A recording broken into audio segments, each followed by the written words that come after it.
They promised to sell my best friend her dream home, then doubled the price the moment the owner died. What they didn't know is that I don't take greed lying down. By the time I was done, the house smelled like rotten eggs, the street looked like a biker rally, and their sale turned into a disaster. This is how we outplayed a pack of rich vultures, and won. If you've ever watched greedy people try to crush someone kind and thought, I wish karma would hurry up, then hit that like button, subscribe, and get ready, because this is one of the most gloriously satisfying revenge stories you'll hear all week. I still remember the smell of that old house, a mix of musty carpet and damp wood, but it was home. My best friend, Emily, and her husband Mark had rented it for years. 4 bedrooms, 5 kids, chaos and laughter in every corner. They'd made it work.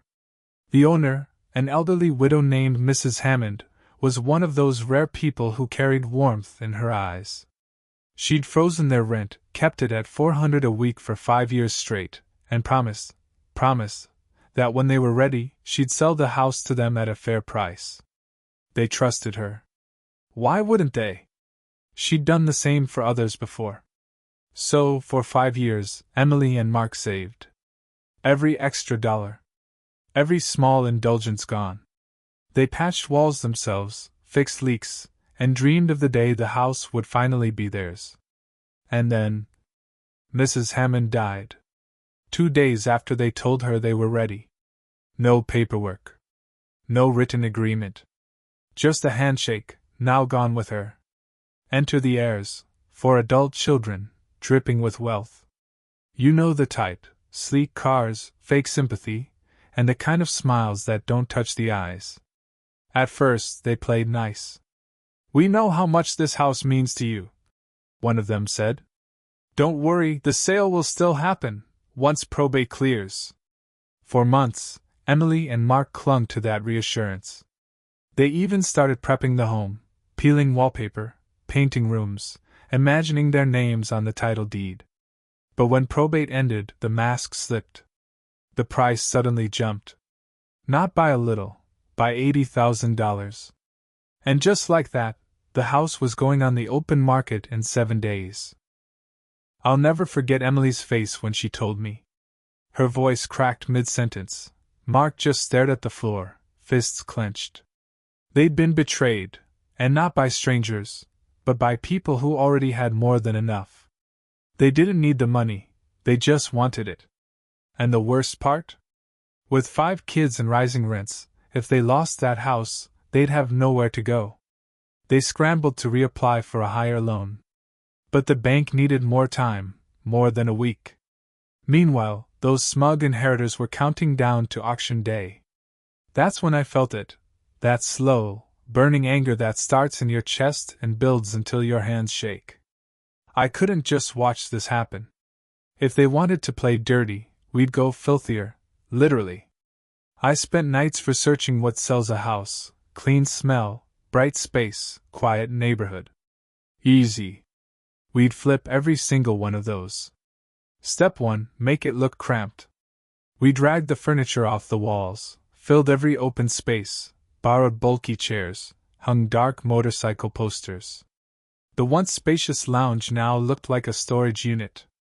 Attacked the senses. The morning of the open house, Emily boiled a cabbage on the stove until the whole kitchen reeked. We poured a cocktail of ammonia by the front and back doors. It smelled like every cat in the city had claimed territory there. Then came the piece de resistance: 24 rotten eggs down the drains. The stench of sewer gas crept through the vents like a ghost. The neighborhood vibe. We called in a few friends. Loud ones.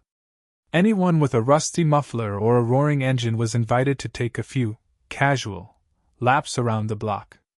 The illusion of chaos. We borrowed a moldy old couch and placed it in the neighbor's yard, with their blessing, to make the street look neglected. Our rugby mates, big guys, rough gear, rolled in on motorcycles. Next-door neighbors fired up a barbecue, blaring music, handing out cheap beer. By noon, the place looked less like a peaceful suburban street and more like the warm-up act for a demolition derby.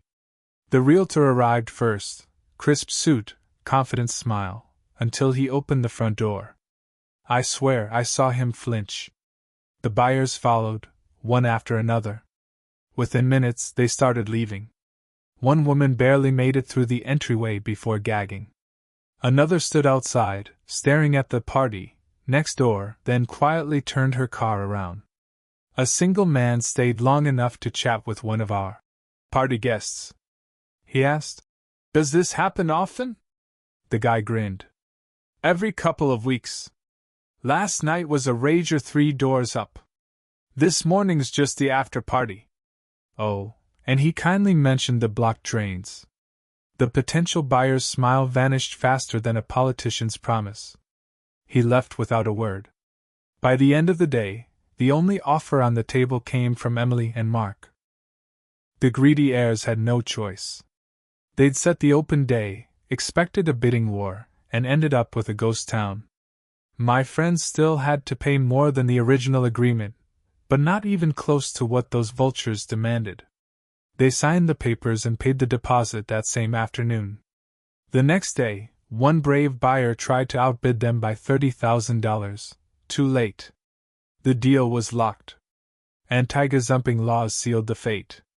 I would have paid good money to see the look on those heirs' faces when they found out their greed had cost them tens of thousands, and the satisfaction of getting rid of my friends. That was 15 years ago, and my friends still live there today. The drains are fixed, the walls are bright, and the laughter of their kids still fills the rooms. Every time I visit, I remember the smell of boiled cabbage and the roar of motorcycles, the sound of poetic justice. Sometimes revenge isn't about rage.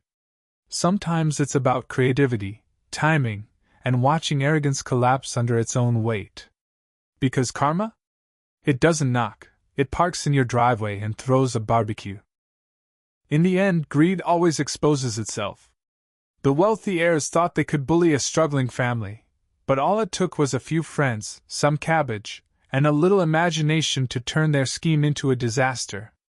Karma might take its time, but it always shows up to collect. If that ending made you smile, hit that like button, and tell us in the comments, what's the most satisfying act of justice you've ever witnessed? And don't forget to subscribe for more stories of karma, revenge, and poetic payback, delivered fresh every week.